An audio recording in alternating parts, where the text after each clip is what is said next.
Welcome, Namaste and Aloha. In our last conversation, we walked beside five quiet avatars: Kapila, Dattatreya, Yajna, Rishabha, and Prithu. Five teachers, five guides, five keys to inner self realization and outer Dharma. Today, in verses 15 through 20 of chapter 3, the canvas widens dramatically. Sutta Goswami now describes six avatars who appear when the cosmos itself is in danger. A flood threatens to drown the world. A mountain needs a foundation in the sea. Demons and gods churn an ocean for nectar. A boy's faith is mocked by a tyrant father. A king grows arrogant and claims the universe. Rulers turn against their teachers, and the earth groans under injustice. These are the avatars of cosmic rescue. They appear when something essential is being lost, and they restore what protects life itself. 6 verses, 6 avatars, 6 rescues. Each one is a different shape of compassion. Let us look at the architecture of these descents. Matsya, the fish, comes when the world is drowning. The cosmic flood at the end of the Kakshusha Manu's period sweeps everything away, and the Lord becomes a small fish that grows and grows until he can pull a boat to safety. On that boat are the seeds of the next civilization: Manu, the seven sages, the Vedas themselves. Matsya teaches that when the old order dissolves, the divine quietly preserves the seeds of renewal. Kurma, the tortoise, becomes the foundation. When demigods and demons together churn the ocean of milk for nectar, they place the great Mandarachala hill on the ocean as their churning rod. But the mountain begins to sink. The Lord, as Kurma, slips beneath it and offers his own back as the unmoving pivot. Without that quiet foundation, no churning produces anything. Kurma teaches that every great work rests on something we never see. Dhanvantari rises from that very churning, holding the pot of nectar. He is the divine physician, the source of Ayurveda, the avatar of healing. And immediately after, the Lord descends again as Mohini, the enchantress, to ensure the nectar of immortality reaches those who used it for the protection of Dharma rather than its destruction. Dhanvantari and Mohini together teach that healing is not separate from discernment. Medicine in the wrong hands becomes a weapon. Narasimha, the man-lion, comes for one boy. Prahlada, the young son of the tyrant Hiranyakashipu, refuses to stop loving the Lord. The father tries to break him, threatens him, and finally challenges, "Where is your God? Is he in this pillar?" The pillar splits open, and from it emerges Narasimha, half man, half lion, not in the day, not in the night, but at twilight, not inside, not outside, but on the threshold, not by weapon, but by claw. Every loophole the tyrant had built into his protection becomes irrelevant. Narasimha teaches that no fortress of ego is final, and no devotee is alone. Vamana, the dwarf Brahmana, comes for King Bali. Bali is not evil. He is generous, devoted, and powerful, but he has conquered the three worlds and forgotten the limits of his role. The Lord arrives as a small, humble student and asks for only 3 steps of land. Bali laughs and grants it. Then Vamana grows. With one step he covers the earth, with another the heavens, and he gently asks Bali, "Where shall I place the third?" Bali offers his own head. Vamana teaches that the smallest sincere request can dismantle the largest pride, and the surrendered head is honored more than the conquered kingdom. Parashurama comes for an exhausted earth. Kshatriya rulers, the administrative class, were meant to govern under the guidance of the Brahmanas, the wise. But generation after generation, they grew tyrannical, ignoring the teachers, exploiting the people, and treating power as personal property.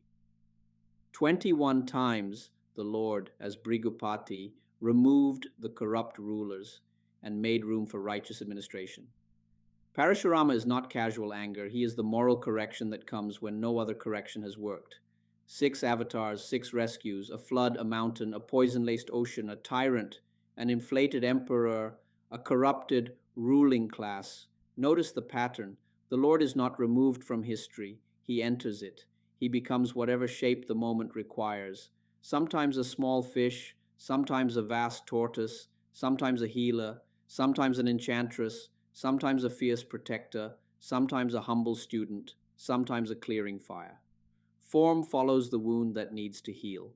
Now let us bring these 6 avatars into our own time. Matsya speaks to anyone rebuilding after a flood of grief, of layoffs, of cultural change. In every dissolution, something essential is preserved. Find the boat, hold the seeds. Kurma speaks to everyone who supports something larger than themselves and is rarely thanked. The night nurse, the maintenance crew, the parent working two jobs, the open source contributor whose code runs the internet. Without these tortoise backs, no churning produces nectar. Dhanvantari and Mohini together speak to our world of medicine, technology, and information. We have churned out enormous nectars, antibiotics, vaccines, the internet, artificial intelligence. The question is always who drinks it? Healing without discernment becomes harm. Narasimha speaks to anyone whose faith, identity, or conscience has been mocked. The lesson is not to expect pillars to split open. It is that conviction held in love is never finally alone. Vamana speaks to every leader and organization that has succeeded too well. Success is not the danger, forgetting the limits of one's role is. When we surrender the head, what felt like loss becomes homecoming. Parashurama speaks to systems that have grown corrupt. He is uncomfortable. We prefer gentler avatars, but sometimes in history and in our own institutions, only a clean break allows life to begin again. Younger generation, you are inheriting a world that often feels flooded.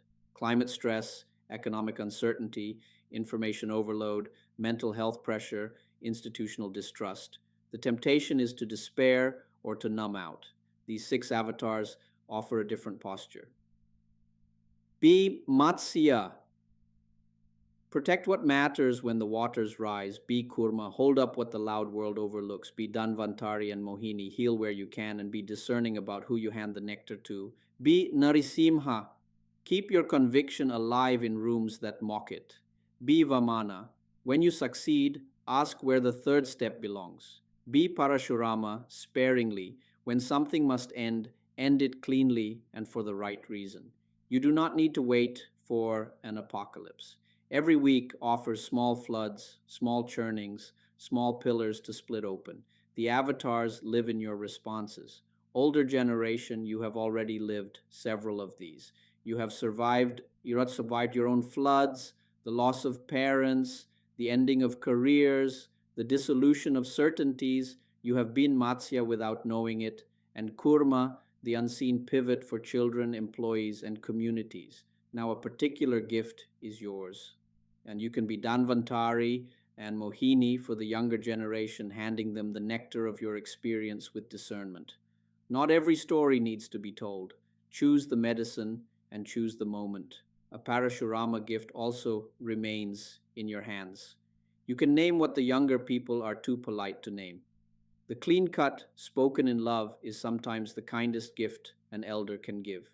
And there is a final gift, Vamana, the willingness to surrender the head, to say gently, I have held this role long enough. Place your third step here.